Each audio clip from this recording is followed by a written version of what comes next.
Harrow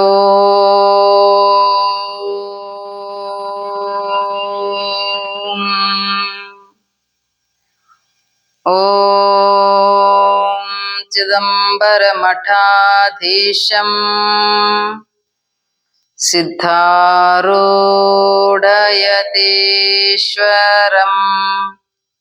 ಶಿಷ್ಯ ಪ್ರಶಿಷ್ಯ ರೂಪೇಣ ಬೋಧಕಂ ಗುರುಮಾಶ್ರಯೇ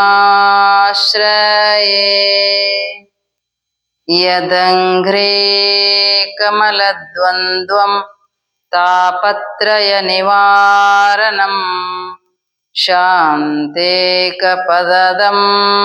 ದೇವಂ ಸಿದ್ಧಾರೂಢಮಹಂ ಭಜೆ. ಪರಮ ಪೂಜ್ಯ ಪ್ರಾತಸ್ಮರಣೀಯ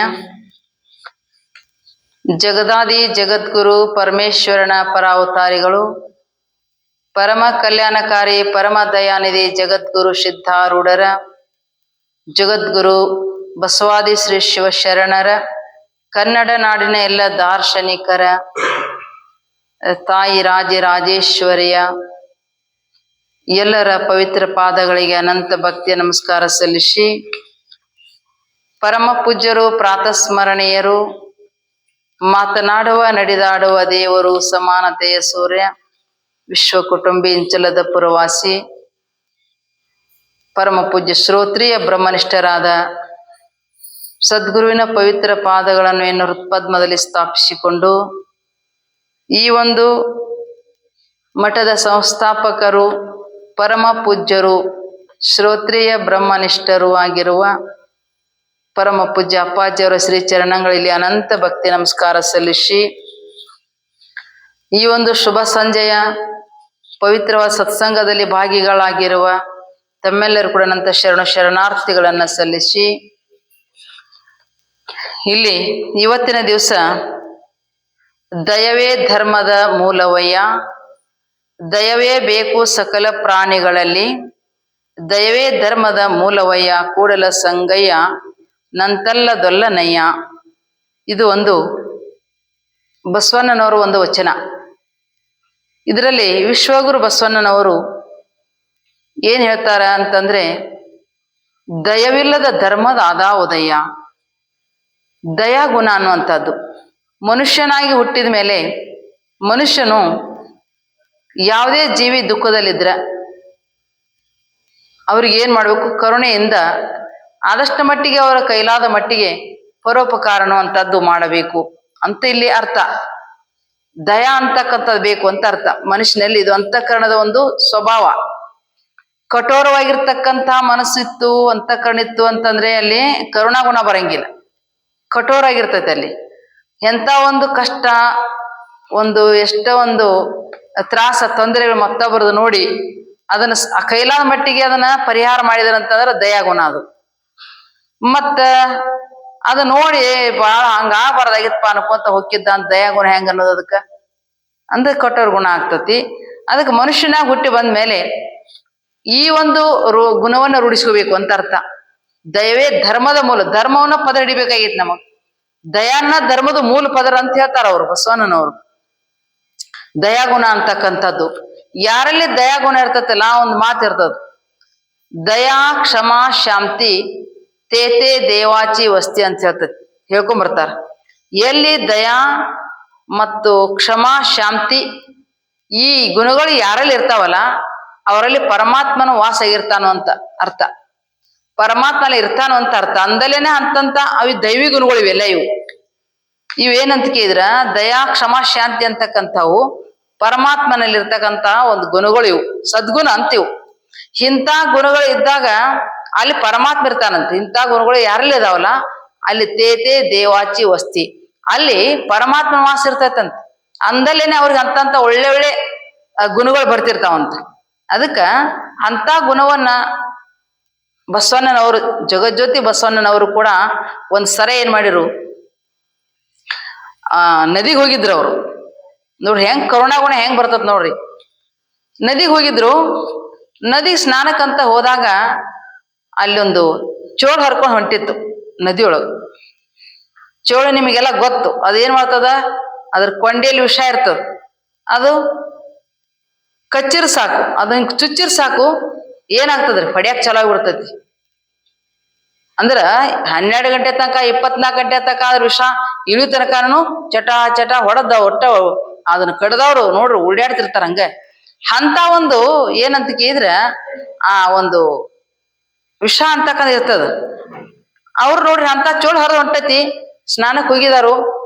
ಬಸವಣ್ಣನವ್ರು ನೋಡಿರ ಅದನ್ನ ನೋಡಿ ಏನ್ ಮಾಡ್ರಿ, ಪಾಪಲ್ಲ ಇದ್ರೊಳಗ ನೀರಾಗ ಮುಳುಗಿ ಹೋಗ್ತದ, ಅಂದೇ ತಿರ್ಗೋಣಿ ಎಲ್ಲಾರು ಸತ್ತು ಹೋಗ್ತದ ಅಂತ ದಯಾ ಬಂತ್ರ ಅವ್ರಿಗೆ. ಅದಕ್ಕೆ ಹೇಳಿದ್ರಲ್ಲ ಯಾರು ಶ್ರೀಮನ್ ನಿಜಗುಣ ಶಿವರು ಕೂಡ ಹೇಳ್ಕೊಂಬಂದ್ರು, ಕರುಣವಿರಲಿ ಜೀವರುಳು. ನೋಡ್ರಿ, ಕರುಣಾ ಗುಣ ಅಂತಕ್ಕ ಎಲ್ಲಾ ಜೀವ ಇರ್ತೈತಿ ಅಂತ. ಎಲ್ಲಾ ಜೀವ ಅದಕ್ಕೊಂದು ಪ್ರಾಣ, ಅದಕ್ಕೊಂದು ಜೀವನ ಇರ್ತೈತಿ. ಕರುಣವಿರಲಿ ಜೀವರುಳು ಅಂತಂದ್ರ ಅವ್ರು ಕರುಣಾ ಗುಣ ಅಂತಕ್ಕ ಎಲ್ಲಾ ಜೀವಗಳಲ್ಲಿ ಇರಬೇಕು ಅಂತ ಅರ್ಥ. ಆವಾಗ ಹೋಗುವಾಗ ಬಸವಣ್ಣನವ್ರು ತಗೊಂಡ್ರ ನೀರ್ ಕೈಯಾಗ, ಸ್ನಾನಕ್ಕೆ ಹೋಗ್ಲಿಲ್ಲ ಅವರು, ಅದನ್ನ ತಗೊಂಡ್ ಆ ಕಡೆ ಹೋಗಿ ಬಿಟ್ಟು ಬರ್ಬೇಕು ಅಂತ ತಗೊಂಡ್ರು. ತಗೊಂಡ್ ಕೂಡ್ಲಿ ಅಂದ್ರೆ ಅದೇನ್ ಮಾಡಾಕೈತ್ರಿ, ಅದ ಕಚ್ಚಾಕೈತ್ರಿ, ಕಡಿಯಾಕೈತದು. ಹಿಂಗ್ ಕಚ್ಚಾಕತ್ ಕೂಡ್ಲೆ ಅವರು ಮತ್ ಬೀಳ್ತಿತ್ತದು, ನೀರ ಹೋದ್ಕೂಲ್ ಬೀಳ್ತಿತ್ತು, ಮತ್ ತಗೊಳವ್ರು ಮತ್ತ ಕುಡಿಯೋದು. ಹಿಂಗ್ ಮಾಡಾಕತ್ ಕೂಡ್ಲೆ 2-3 ಸಲ ಹಿಂಗಾದ ಕೂಡ್ಲೆ ಅಲ್ಲಿ ಮತ್ತು ಸ್ನಾನ ಮಾಡಕ್ ಬಂದಿರ್ತಾರಲ್ಲ ಜನ, ಅದ್ರಾಗ ಬಂದ, ಅಲ್ರಿ ನೀವ್ ತಗೊಂಡ್ ಹೋಗ್ಬೇಕು, ಅದನ್ನ ಆ ಕಡೆ ಬಿಡ್ಬೇಕು ಅಂತೀರಿ, ಅದು ಹಂಗ ಕಡ್ದ ಕಡಿತೈತಿ, ನಿಮಗ ಕಡ್ದ ಕಡಿತೈತಿ, ಬಿಟ್ಟು ಬಿಡ್ರಿ ಅದು ಹೋಲಿ ಅಂತಂದ್ರ ಅವ್ರು. ಬಿಟ್ಟು ಬಿಡ್ರಿ ಹೋಲಿ ಅಂದಾಗ ಬಸವಣ್ಣನವ್ರು ಬಿಡ್ಲಿಲ್ಲ. ಅವ್ರಂದ್ರು ಒಂದ್ ಮಾತಂದ್ರು, ಲಕ್ಷಣ ಇಡುವಂತ ಮಾತು, ಅದ್ರ ಗುಣ ಏನದ್ರಿ, ಕಚ್ಚುದ ಅದ್ರದ್ದು ಧರ್ಮ ಇದೆ, ಅದ್ರ ಚೇಳಿಂದನ ಅದರದ್ದು, ಕುಟ್ಕುದನ ಅದರದ್ದು ಸ್ವಭಾವ ಅದ್ರದ್ದು, ಅದ್ರ ಧರ್ಮ ಅದು ಕಡಿತೈತಿ. ಆದ್ರೆ ಅದನ್ನ ನಾವ್ ಬಿಟ್ಟು ಅದನ್ನ ಆ ಕಡೆ ದಯಾ ಗುಣದಿಂದ ಅದನ್ನ ಆ ಕಡೆ ನೆಲದ ಮೇ ಬಿಡು ಸಾಯದಂಗ ನೋಡ್ಕೋದ್ರೆ ನಮ್ಮ ಧರ್ಮದು ಅಂತ ಹೇಳಿ ಹೋಗಿ ಅಲ್ಲಿ ಬಿಟ್ರಂತವ್ರು. ಯಾರು, ಅನ್ನ ಬಸವಣ್ಣನವರು. ಹಾಗೆ ಇಲ್ಲಿ ಇಂಥ ಒಂದು ದಯಾಗುಣ ಅನ್ನುವಂಥದ್ದು ಇರಬೇಕು ಅಂತ ಅರ್ಥ. ಯಾರೋ ರೋಗದಿಂದ ಹೋಗ್ತಿರ್ತಾರ, ಯಾರೋ ಮುಪ್ಪಾವಸ್ಥೆಗಿರ್ತಾರ, ಶಕ್ತಿ ಇರಂಗಿಲ್ಲ, ಅಂಥವ್ರು ಏನ್ ಮಾಡೋದು, ಸಹಾಯ ಕೈಲಾದ ಮಟ್ಟಿಗೆ ಏನ್ ಮಾಡೋದು, ಸಹಾಯ ಅಂತಕ್ಕಂಥದ್ದು ಮಾಡಿದ್ರೆ ಅದು ಕರುಣಾಗುಣ ಅಂತ ಅರ್ಥ ಆಗ್ತೈತಿ. ಅದು ದೈವೇ ಧರ್ಮ ಅಂತಾರ. ಅದಕ್ಕೆ ಎಲ್ಲಿ ದಯದಲ್ಲಿ ಧರ್ಮ ಬುದ್ಧಿ ಬಂದೇ ಬರ್ತೈತಿ. ಅಂತ ಧರ್ಮ ಬುದ್ಧಿ ಬಂದಾಗ ಅವ ಏನಾಗ್ತಾನ್ರಿ, ಆ ಪುಣ್ಯ ಪ್ರಾಪ್ತಿ ಅನ್ನುವಂಥದ್ದು ಅವನಿಗೆ ಆಗ್ತದ. ಅದಕ್ಕ ಕರುಣದಿಂದ ಅತಿಶಯವ ಧರ್ಮ ಮುಂಟೆ, ನಿಜಗುಣ ಶಿವರು ಹೇಳ್ಕೊಂಬಂದ್ರು ಮತ್ತೊಂದ್ ಕಡೆ, ಕರುಣದಿಂದ ಅತಿಶಯವ ಧರ್ಮ ಮುಂಟೆ. ಕರುಣಾ ಗುಣದಿಂದ ಕಿತ್ತಲ್ ಬಿಟ್ರೆ ಇನ್ನೊಂದು ಯಾವ್ದಾದ್ರು ಧರ್ಮ ಅದೇನು ಇಲ್ಲ ಅಂತ ಅರ್ಥ.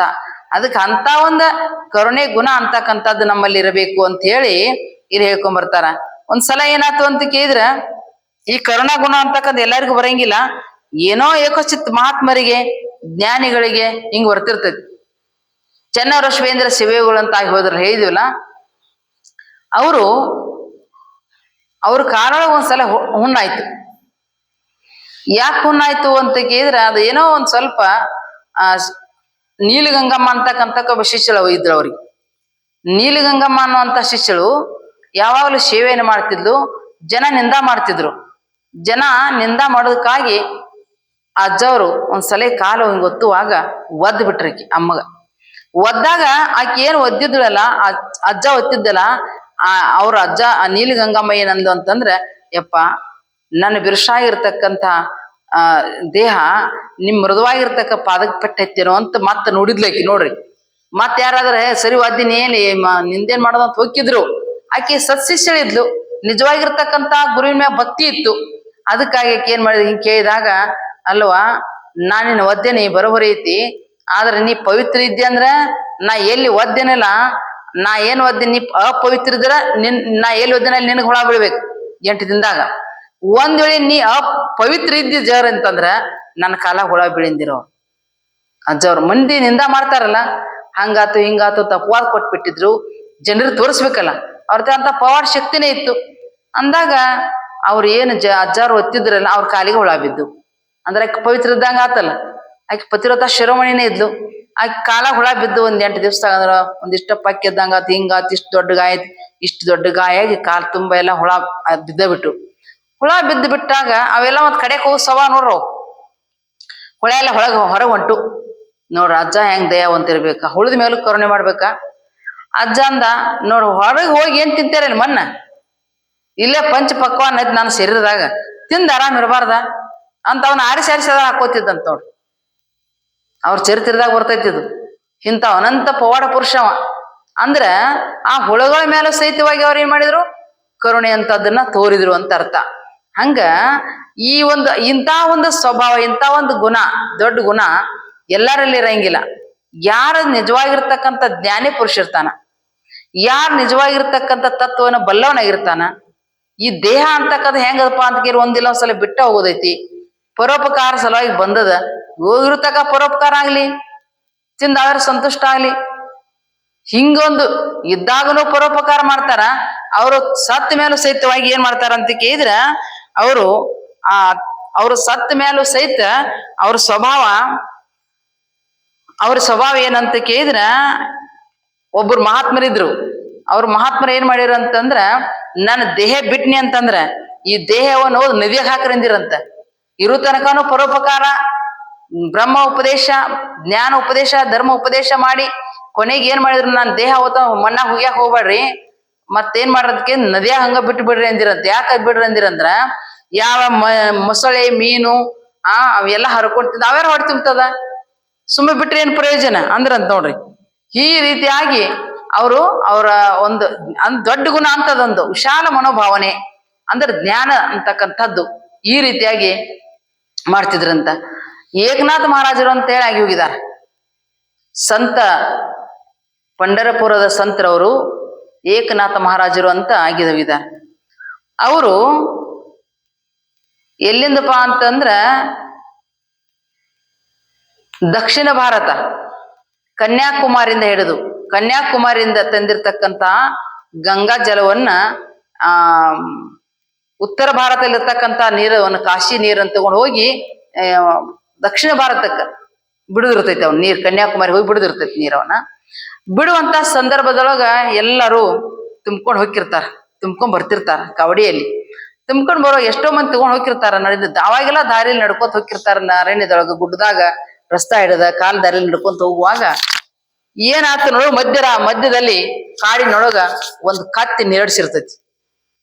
ಕತ್ತಿ ನೀರಡಿಸಿ ಒದರ್ತಿರ್ತೈತಿ. ಅದು ಬಿಸಿಲಿಗೆ ಒದರುವಾಗ ಎಲ್ಲಾರ್ಗು ಹೋಗಿರ್ತಾರ, ಹಂಗ ತಗೊಂಡ್ ಹೋಗಿರ್ತಾರ. ನಾವು ಬಿಡಾಕ್ ಹೋಗ್ತೀವಿ ನೀರು, ಗಂಗಾ ನದಿ ನೀರು ಅಲ್ಲಿ ಬಿಡಾಕ್ ಹೋಗ್ತೀವಿ ಅಂತ ಹೋಗಿರ್ತಾರ. ತಗೊಂಡ ಏಕನಾಥ್ ಮಹಾರಾಜರು ತಗೊಂಡ್ ಹೋಗಿರ್ತಾರ.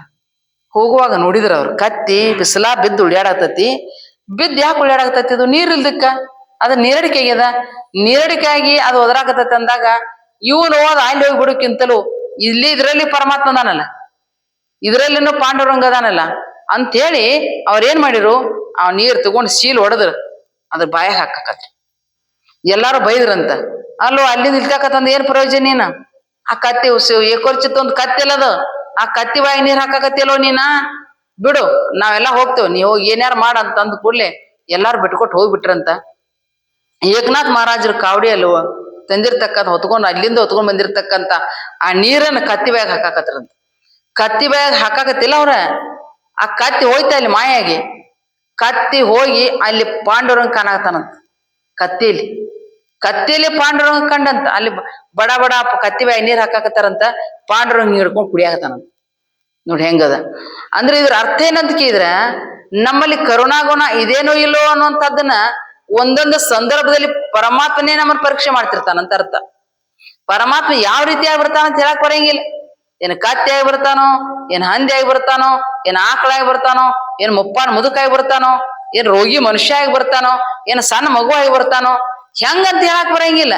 ಅದ್ರ ಸಲುವಾಗಿ ಭಗವಂತನ ಆಟ ಅಂತೂ ಯಾರಿಗೂ ತಿಳಿಯಂಗಿಲ್ಲ. ಪರಮಾತ್ಮ ನಿಜವಾಗಿರ್ತಕ್ಕಂಥ ಭಕ್ತರನ್ನೇ ಈ ರೀತಿಯಾಗಿ ಪರೀಕ್ಷೆ ಮಾಡ್ತಿರ್ತಾನ. ಅದಕ್ಕ ಅವಾಗ ಏಕನಾಥ್ ಮಹಾರಾಜರು ಈ ನಿನಗೆ ನೀರಡಿಕೆ ಐತಿ ಬಾ ಅಂತೇಳಿ ಆ ಕತ್ತಿ ಬಾಯಿಗೆ ನೀರ್ ಹಾಕಿರ್ ಪಾಂಡುರಂಗ ನೀರು ಕೊಡೋದು ಆಶೀರ್ವಾದ ಮಾಡಿದ. ಏನಂತಂದ, ಅಲ್ಲಿ ತನಕ ಸುಮ್ಮನೆ ವಿನಾಕಾರಣ ಶ್ರಮ ತಗೊಂಡ್ ಹೋಗಿ ಇವರೆಲ್ಲ ಹೋಗಿ ಸುರುವಿರಂತ ನೀರು, ಗಂಗಾ ನದಿ ನೀರನ್ನ. ಆದ್ರೆ ಈ ಗಂಗಾ ನದಿ ನೀರ ಈ ಕತ್ತಿ ಕುಡಿಸಿ ಇವ ಎಂತ ಪುಣ್ಯ ಕಟ್ಕೊಂಡ. ಆಶೀರ್ವಾದ ಪರಮಾತ್ಮಂದನ ಆಶೀರ್ವಾದ ಆತು, ಪರಮಾತ್ಮನ ಸಂತುಷ್ಟ ಆದಂಗಂತ. ಎಲ್ಲೆಲ್ಲಿ ಎಲ್ಲಾ ಕಡೆ ಪರಮಾತ್ಮ ಅದಾನ. ಪರಮಾತ್ಮ ಇಲ್ಲದ ಮೆಟ್ಟನೇ ಇಲ್ಲ.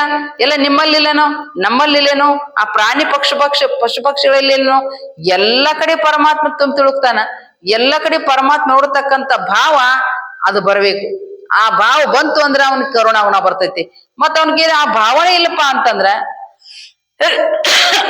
ಕರುಣಾ ಗುಣನ ಬರಂಗಿಲ್ಲ. ಅದಕ್ಕ ಯಾವಾಗ ನಾವ್ ಏನ್ ಮಾಡ್ಬೇಕು ಅಂತ ಕೇಳಿದ್ರ ಅಂತ ಒಂದು ಒಳ್ಳೆ, ಅದಕ್ಕಂತಾನೆ ಬಸವಣ್ಣನವರು, ಜಗಜ್ಯೋತಿ ಬಸವಣ್ಣನವರು ಏನಂದ್ರು ಅಂತ ಕೇಳಿದ್ರ, ಇಲ್ಲಿ ದಯವಿಲ್ಲದ ಧರ್ಮ ಅದಾವುದಯ್ಯ. ದಯ ಅಂತಕ್ಕಂಥದನ್ನ ಒಂದು ಧರ್ಮ ಐತಿ. ಧರ್ಮ ಸುಖಂ ಭವತಿ. ಆ ಧರ್ಮ ಇತ್ತಂದ್ರೆ ನಮ್ಗೆ ಸುಖ ಆಕತಿ. ಆ ಧರ್ಮ ಬುದ್ಧಿನೇ ನಮ್ಮಲ್ಲಿ ಇಲ್ಲ ಅಂತಂದ್ರೆ ನಾವ್ ಅನಂತ ಸುಖ ಅಂತೂ ಆಗಂಗಿಲ್ಲ, ಅನಂತ ದುಃಖದಲ್ಲಿ ಪಾತ್ರ ಆಗ್ಬೇಕಾಗ್ತದ, ದುಃಖಕ್ಕೆ ಪಾತ್ರ ಆಗ್ಬೇಕಾಗ್ತದ. ಅದಕ್ಕಾಗಿ ಸಕಲ ಪ್ರಾಣಿಗಳಿಂದ ಒಂದು ಮಾತಿಟ್ರು ಅವರು, ದಯವೇ ಬೇಕು ಸಕಲ ಪ್ರಾಣಿಗಳಲ್ಲಿ. ಒಬ್ಬರಲ್ಲಿ ಅಂದಿಲ್ಲ ಅವ್ರು, ಬರೀ ಮನುಷ್ಯರಟ್ಟ ನೀವು ಇದನ್ ಮಾಡ್ರಿ, ಏನು ನೀವು ದಯೆ ಅಂತಕ್ಕಂಥದ್ದನ್ನ ಮಾಡ್ರಿ, ಮನುಷ್ಯನಟ್ಟೆ ಮಾಡಿ ಅಂತಂದಿಲ್ಲ, ಇಂಥ ಪ್ರಾಣಿಗಳ ಮೇಲೆ ಅಷ್ಟಂತ ಮಾಡಂತಂದಿಲ್ಲ, ಸಕಲ ಅಂತಂದ್ರ ಅವ್ರು. ಅಂದ್ರ ಚರಾಚರ ಪ್ರಾಣಿಗಳಲ್ಲಿ ಕೂಡ ಏನ್ ಮಾಡ್ಬೇಕು ನಾವ ಭಕ್ತಿ ಅಂದ್ರ ಅವಕ್ಕ ದಯೆ ಅಂತಕ್ಕಂಥದ್ದನ್ನ ನಾವು ತೋರ್ಬೇಕು. ಯಾರೋ ಒಬ್ರು ಮೊನ್ನೆ ಬ್ಯಾಸಿಗ್ಯಾಗ ನೋಡ್ರಿ, ಮಂಗೆಗಳೆಲ್ಲ ಕುಂತಾವು, ಅವಕ್ಕೆಲ್ಲಕ್ಕೂ ಗಾಡ್ಯಾಗ ಡಿಕ್ಕ್ಯಾಗ ರೊಟ್ಟಿ, ಅದ್ರ ತುಂಬ ರೊಟ್ಟಿ ಬಾಳೆಹಣ್ಣ ಎಲ್ಲ ಓದ್ ಹಿಂಗ ನೀಡಾಕತ್ತಾರ. ಅದು ಅವ್ ಪ್ರಾಣಿನಲ್ಲ, ಅವು ಒಂದ್ ಮಂಗಗಳು ಸಹಿತ.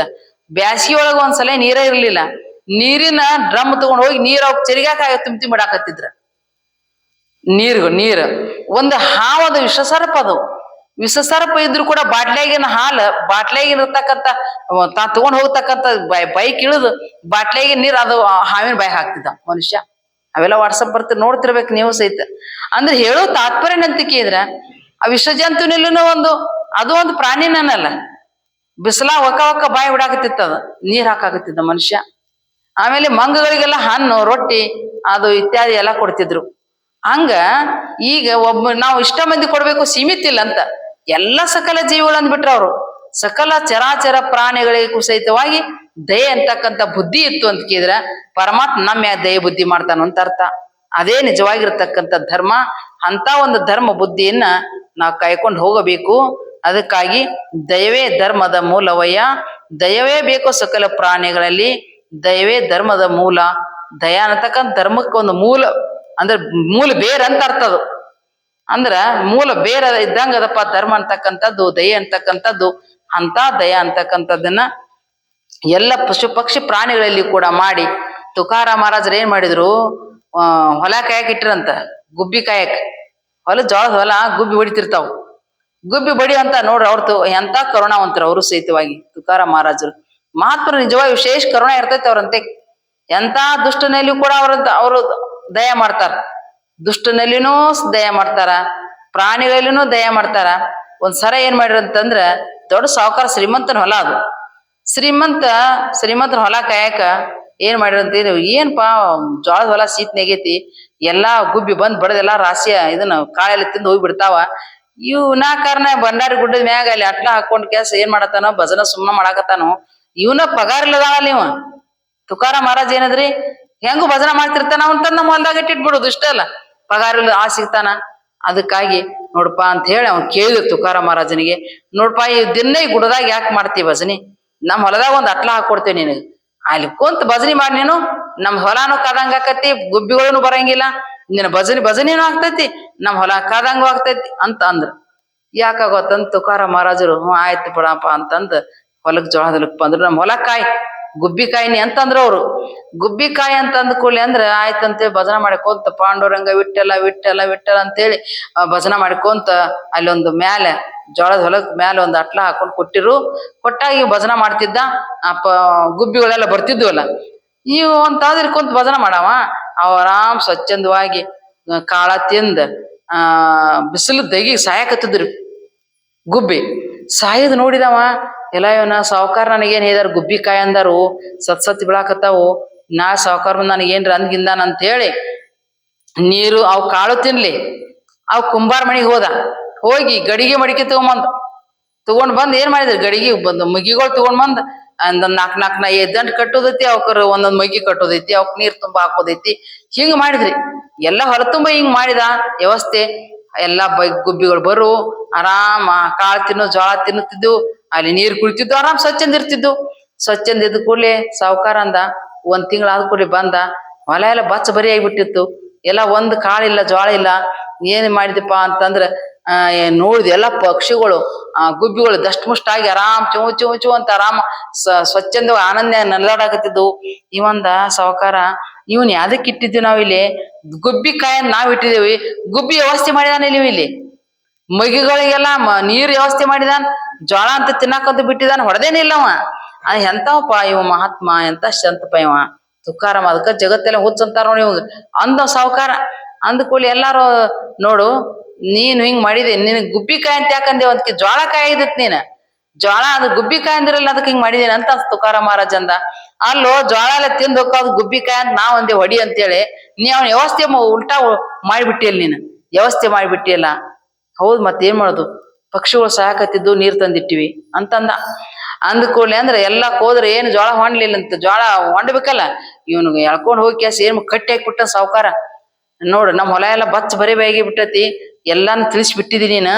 ಯಾರ ನೀನು ಕಟ್ಟಿ ಹಾಕ್ಬಿಡ್ತೇವಿ ಈಗ, ಬಂಧನದಾಗ ಇಟ್ಬಿಡ್ತೇವಿ, ಕಟ್ಟಿ ಹಾಕ್ಬಿಡ್ತೇವಿ ಈಗ ಅಂತ ಹೇಳಿ ಇಟ್ಕೊಂಡ್ಬಿಟ್ಟ. ಏನ್ ನಿಮ್ ಶಿಷ್ಯರು ಬಾಳ ಮಂದಿ ಭಕ್ತರು ಬಾಳ ಮಂದಿದಾರ, ಎಲ್ಲಾರು ನಮ್ ಹೊಲದಾಗ ಎಟ್ ಬೆಳಿತಾವಲ್ಲ ಅವ್ರ ಜೋಳ ತಂದ್ ಕೊಟ್ರು ಬೇಷ್ ಆತು ಅಂದ್ರೆ ಬಿಡ್ತೇವಿ, ಇದಕ್ಕಿಲ್ಲ ಅಂದ್ರಂತ ಎಲ್ಲಾರು ಗೊತ್ತಾತು. ತುಕಾರ ಮಹಾರಾಜ ಮಹಾನ್ ಸಂತವ, ಅವ ಏನು ಪರೋಪಕಾರಿ ಮನುಷ್ಯ ಅದಾನ, ಅಂತವನ್ ಯಾಕೆ ಕಟ್ಟಿಕ್ಕಿದಾರ ಅಂತ ಹೇಳ್ಕೊಂಡು ಅವ್ರ ಶಿಷ್ಯ ಮಂಡಳಿ ಎಲ್ಲಾರು ಕೇಳಿದಾಗ ಎಲ್ಲಾ ತೆಗೆದು ಹೋಗ್ಬಿಟ್ರಂತ. ಕಣಿಕೆ ಅದನ್ನ ಬಚ್ ಬರೀತಾನೆ, ಮತ್ತ ಒಂದು ಕಾಯಿಲ್ಲ ಮೇಲೆ ಅವನ್ ಯಾಕೆ ಇಡ್ತಾನ, ತೆಗೆದು ಹೋಗ್ಬಿಟ್ರು. ಅದ್ ನೋಡ್ರಿ ನಾವ್ ಜೋಳ ಕೊಡ್ತೇನೆ ಬಿಟ್ಟು ಬಿಡ್ರಿ ಅಂದ್ರಂತ. ಶಿಷ್ಯರು ಬಿಟ್ರಂತ ತುಕಾರ ಮಹಾರಾಜನ. ಬಿಟ್ಟು ಕೂಡ್ಲೆ ಹೋದ್ ಮನಿಗೆ ಅವ. ಇಲ್ಲಿ ಏನ್ ಮಾತು ಅಂತ ಕೇಳಿದ್ರ ಒಂದಕ್ಕ 5-6 ತನಿ ಎದ್ದು ಅಂತ್ರಿ, ಕುಳೆ ಅಂತ ಇರ್ತೈತಿಲ್ಲ, ಒಂದು ದಂಟ್ ಕಡಿದ್ರ 5-6 ದಂಟ್ ಎದ್ದು ಸಿಕ್ಕಾಪಟ್ಟೆ ಜೋಳ ಬೆಳೆದ ಕೆಲಸ ಏನಾತಂತ ಕೇಳಿದ್ರ ಸಿಕ್ಕಾಪಟ್ಟೆ ಜೋಳ ಆಗ್ಬಿಡ್ತಂತದ. ತನಿ ಇಟ್ಟಿರ್ ದೊಡ್ಡ ತನಿ ಅಟ್ಟಕ್ ಹೋದ 4-5 ಪಟ್ಟು ಹೆಚ್ಚಾಗ್ಬಿಡ್ತಂತ ಜೋಳ. ಎಲ್ಲ ಒಕ್ಕಿರು ಕಿಳಿಸಿ ಮಾಡಿ ಎಲ್ಲ ಒಕ್ಕಿದ ಕೂಡ್ಲೆ ದೊಡ್ಡ ರಾಶಿ ಆಗಿಬಿಡ್ತಾವ ಸಾವುಕಾರನ್ ಜೋಳದ ದೊಡ್ಡ ರಾಶಿ ಆದ ಕೂಡ್ಲೆ ನೋಡ್ರಿ ಹೆಂಗೈತಿ ಮಹಿಮಾ. ಪಾಂಡುರಂಗನ ಭಜನ ಮಾಡಿದ್ದಕ್ಕೂ ಏನು ವ್ಯರ್ಥ ಆಗ್ಲಿಲ್ಲ ನೋಡ್ರಿ ಅವನಿಗೆ. ಅವಾಗ ಬಂದ ತುಕಾರ ಮಹಾರಾಜ ಸಾವುಕಾರ ಪಶ್ಚಾತ್ತಾಪ ಆತು. ಯಾಕೆ ಪಶ್ಚಾತ್ತಾಪ ಆತು, ಈ ಸುಮ್ಮ ವಿನಾಕಾರಣ ನಾನು ತುಕಾರ ಮಹಾರಾಜನ್ ಬೇದ್ನಿ, ಆದ್ರೂ ಸಹಿತ ನಮ್ಗೆ ಲಾಭನ ಆತು. ಆದ್ರ ವರ್ಷಕ್ಕಿತ್ತರು 4 ಪಟ್ಟು ಹೆಚ್ಚಾಗ್ಬಿಟ್ಟತಿ. ಈಗ ಜೋಳ 4 ಪಟ್ಟು ಹೆಚ್ಚಾಗ್ಬಿಟ್ಟತಿ. ಯಾಕೆ ಹೆಚ್ಚಾಗೈತೆ ಅಂತ ಕೇಳಿದ್ರೆ ಒಂದೊಂದ್ ತನಿಗೆ ಒಂದೊಂದು ಹಾಕಿತ್ತು. ಆದ್ರೆ ಈಗ ಕಡದ ಕೆಲಸ ಏನಾತಂತ ಕೇಳಿದ್ರೆ ಕುಳೆ ಜೋಳ ಅಂತ ಹಾಕ್ತತಿ. 5-6 ತನಿ ಎದ್ದ ಕೆಲಸ ಏನಾತು, 4-5 ಪಟ್ಟು ನಮಗ್ ಜೋಳ ಹೆಚ್ಚಾಗೈತೆ ಅಂದಾಗ ಇದು ನಂದಲ್ಲಪ್ಪ, ಇದು ತುಕಾರ ಮಹಾರಾಜನ್ ಕರೆದು ಕೊಡ್ಬೇಕು ಅಂತ ಹೇಳಿ ಕರೆದ್ರಂತ. ಕರೆದ ತುಕಾರಾಮ ನೀ ಒಳ್ಳೇದ ಮಾಡಿದಿಪ್ಪ, ಇದ್ರೊಳಗೆ ಇದು ನಂಬದಲ್ಲ, ಇದು ನಿನ್ಗೆ ಅರ್ಧ ಕೊಡ್ತೇವೆ ತಗೊಂಡ್ ಹೋಗ ಅಂದ್ರಂತ ತುಕಾರ ಮಹಾರಾಜನಿಗೆ. ಮತ್ ಯಾರ ಇದ್ರ ಬಾಳ ಚಲೋ ಆತು ಕೊಡ್ಪಾ ಅಂತ ತಗೊಂಡ್ ಹೋಗಿದ್ರು. ಅವ್ರ ಹಂಗ್ ಮಾಡ್ಲಿಲ್ಲ. ಇದು ಪಾಂಡುರಂಗನ ಸೊತ್ತ, ಇದು ಪಾಂಡುರಂಗ ನಿಮ್ಗೆ ಕೊಟ್ಟಿದಾನ. ಆದ್ರೆ ಇವನಷ್ಟು ಮಾರಿ ನೀವು ಎಷ್ಟು ಕೊಡ್ತೇವ ಅಂತಿರ್ಲ ಅರ್ಧಕ್ಕರ್ಧ ಮಾರಿ ಪಾಂಡವನ ಗುಡಿ ಕಟ್ಟಿ ನಿಮ್ಮ ಊರಾಗ ಅಂತ ಹೇಳಿದ್ರಂತ. ಯಾರು ತುಕಾರ ಮಹಾರಾಜ ಹೇಳು ತಾತ್ಪರ್ಯ ಅಂತ ಕೇಳಿದ್ರೆ, ಕರುಣೆ ಅಂತಕ್ಕಂಥದ್ದು ಇತ್ತು ಅಂದ್ರೆ ಆ ಕರುಣೆ ಅಂತಕ್ಕಂಥ ಸದ್ಗುಣ ನಮ್ ಸದ್ಗತಿಗೆ ಒಯ್ತೈತಿ ಅಂತ ಅರ್ಥ. ಆಮೇಲೆ ಕರುಣ ಅಂತಕ್ಕಂಥದ್ದು ನಮ್ಮನ್ನ ಪಾವನ ಮಾಡ್ತತಿ, ಜೀವನನ ಪಾವನ ಮಾಡ್ತತಿ. ಅದಕ್ಕಾಗಿ ಇಲ್ಲಿ ಬಸವಣ್ಣನವರು ದಯವೇ ಧರ್ಮದ ಮೂಲ ಅಂತಕ್ಕಂಥದ್ದು ಹೇಳಿದ್ದಾರೆ. ಅಂತ ಒಂದು ದಯಾಗುಣ ಅಂತಕ್ಕಂಥದ್ದನ್ನ ಸದಾ ಕಾಲದಲ್ಲಿ ನಮ್ಮ ಮನಸ್ಸು ಜೀವನದಲ್ಲಿ ಅಳವಡಿಸ್ಕೋಬೇಕು. ಅಳವಡಿಸ್ಕೊಂಡದ್ದಾದ್ರ ನಮ್ಮ ಜನ್ಮ ಪಾವನ ಅಂತಕ್ಕಂಥದ್ದು ಆಗ್ತತಿ. ಅಂತ ಒಂದು ಸದ್ಬುದ್ಧಿಯನ್ನ ಆ ಸದ್ಗುರುದೇವ ತಮ್ಮೆಲ್ಲರೂ ಕೂಡ ಸದಾ ಕಾಲಕ್ಕೆ ಕೊಟ್ಟು ಕರುಣಿಸ್ರಿ ಅಂತ ಹೇಳ್ತಾ ಕೆಲವು ಮಾತು ಇಲ್ಲಿ ಇವತ್ತಿನ ಇಷ್ಟು ಚಿಂತನ. ಸರ್ವರು ಶರಣ ಶರಣ.